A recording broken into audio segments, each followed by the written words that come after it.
Mr. Speaker, will you please call the House to order? The bill is passed.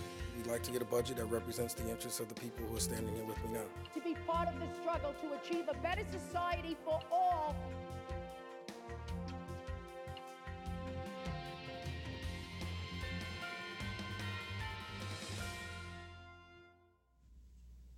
Hello and welcome to Assembly Update. I'm Liz Koenig. Today we're going to be discussing some legislation designed to keep our corrections officers safe. And joining me to discuss this topic is Assemblyman Billy Jones, who represents the 115th Assembly District, Clinton, Franklin, and St. Lawrence counties. Thank you very much for coming in today. Thank you for having me. Nice to see you and Happy New Year. Happy New Year. And welcome back to Albany for a wonderful session. I know we're going to see a lot of challenges and a lot of other things, and we hope that a lot of work does get accomplished. And I want to focus on two bills that you've introduced, which stem from the prison break in 2015 in Clinton County. First of all, can you talk a little bit about the prison break and the effect it had on the community and where this legislation comes from? Sure. Well, it had a great effect on our community as the nation knew about this situation a couple of years ago. But it hit home to us, obviously, the people in my district and the people of the North Country, because it affected our lives on a day-to-day basis. And that stemmed from an individual giving contraband to a couple of these inmates and led to the escape. And I want to introduce legislation that will help that not to happen. So I am introducing legislation along with Senator Marchione that will increase the penalties for individuals that promote prison contraband that lead to an escape. And our community went through hell basically for 28 days in June of 2015, and our citizens were at risk. The residents were also in fear day in, day out, and we want to provide every tool we can to deter that from happening again. It must have been terrifying for the community. These were two very dangerous felons. It was. As the nation looked on and the state of New York looked on, it was a traumatic experience for a lot of people in our area. And we also had over 1,000 local law enforcement, COs, Border Patrol, Sheriff's Departments, and correction officers searching for these individuals day in and day out. And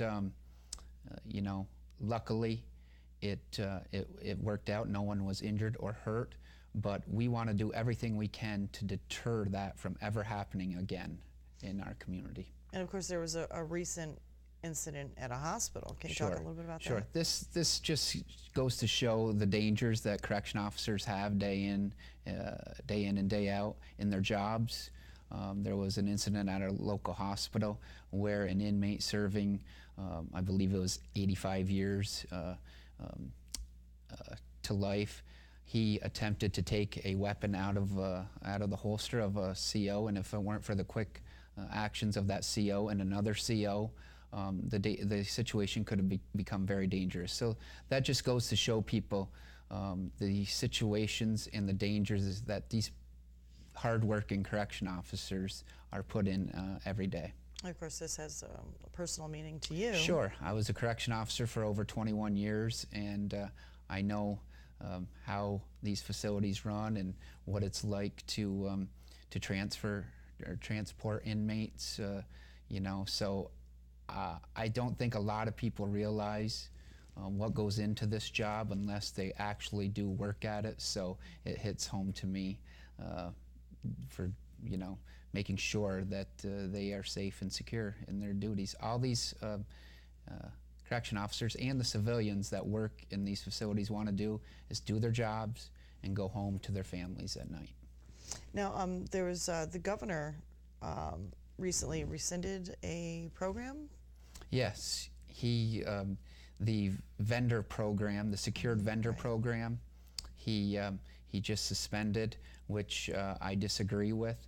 This is a way that we could stymie or seriously reduce contraband from being introduced into a facility.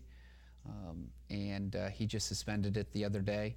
This is a program that Docs had worked on for many years, and that I don't believe should have been suspended. If we wanted to take and look at certain aspects of the program that did not work, or we could readjust that. Absolutely, just suspending it, I don't think was a good idea, because, like I have said, anytime we can help to reduce introducing dangerous contraband into a facility that puts the lives in danger of the hardworking men and women that work in those facilities, we should be able to reduce that contraband that goes in there. And it wasn't punitive to inmates.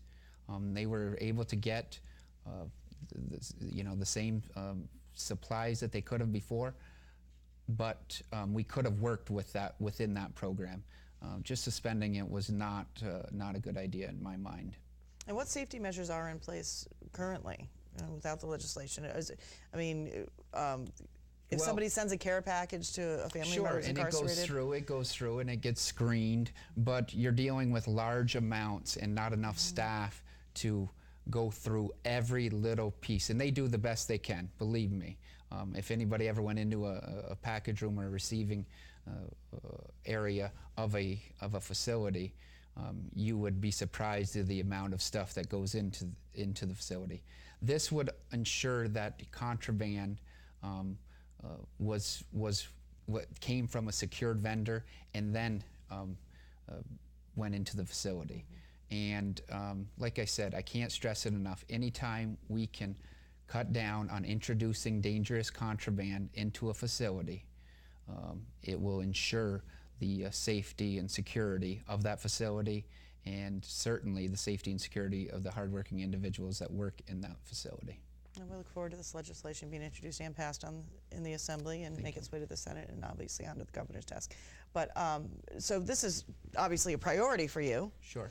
But what other legislative priorities do you have in this 2018 session? Well, along this same line, I have introduced safe staffing within our correctional facilities. We introduced that bill last year, and once again, I believe that it will help ensure the operation, a safe operation within that facility. Anytime you're dealing with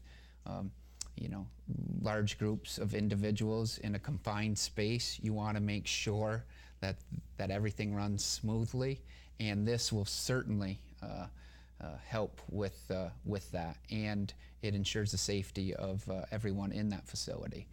So I think safe staffing within a correctional facility should be a top priority this legislative season. And just as far as safe staffing goes, I mean, where are we currently? I mean, is this a real problem in New York State? Well, we've seen where there are holes in it. Not all posts are filled, and we need to make sure. We also have the problem of double bunking in our facilities that can lead to overcrowding, and we need to. I would like to eliminate double bunking. It would be safer for everybody in the facility, and also it would be a better environment for the individuals that are incarcerated in there as well. Because double bunking, if you've ever been in a facility, it's a very, very confined space with two individuals in there, and it can lead to you can only imagine. Probably being in your own household, it gets a little confined sometimes, yes. But within a very small area, two individuals in that area leads to problems. So we would like to eliminate double bunking as well. Now, what other issues in the North Country would you like to see addressed in this session? Well, we have the budget coming out very soon. The governor will be addressing that today, as a matter of fact. I always want to see broadband and connectivity in my district are a big problem, because we have issues with that. And whenever I go around visiting with businesses or schools or individuals, one of their top priorities is getting broadband and high-speed internet. And we need that. We need that to bring us into a 21st century economy. And there's a lot of other issues. Legislatively, I have a couple of bills that I'd like to see go through. I'd like to see all my bills go through, actually. But I'll be introducing a bill about domestic violence, mandated reporting on domestic violence. We're calling it the Jamie Rose bill. And it stems from an incident that happened in my district over a domestic violence, horrible ending to that situation where an individual, a young lady, was murdered, and the family came to me on this and hoping to help other people in this situation and to not ever let it happen again. And I always say good legislation always comes from your constituents and is constituent driven. In fact, my first bill that was signed into law last year, my PANS bill, came from a constituent. So anytime you can have legislation come from constituents, I believe that is the best legislation. Now, just your general thoughts, obviously, and it's a little early to be talking Sure. about the governor's budget proposal because it hasn't come out yet. But his State of the State address, any thoughts on that?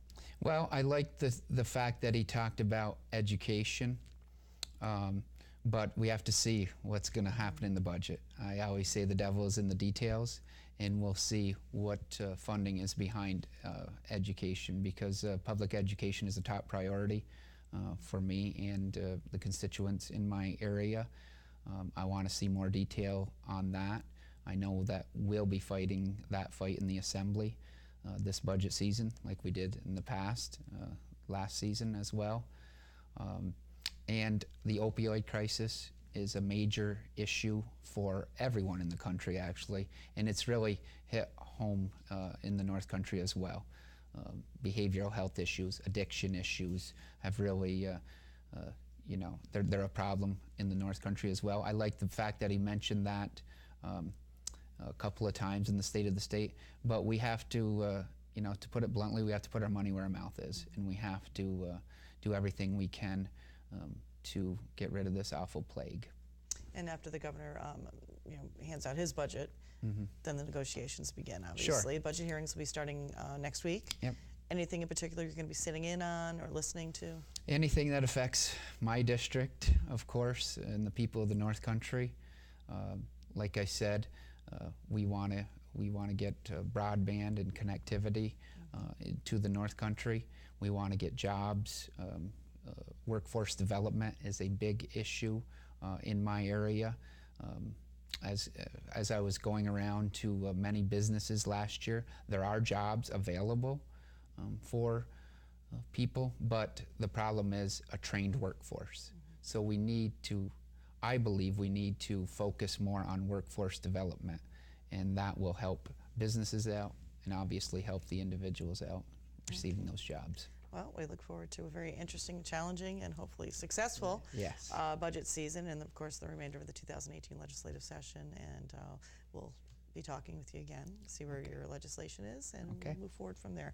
Thank you very much for the update. We appreciate it. Great. Thanks for We've having been me. speaking with Assemblyman Billy Jones, who represents 115th Assembly District, which includes the counties of Clinton, Franklin, and St. Lawrence. Thank you so much for joining us here in Assembly Update. We'll see you again next time.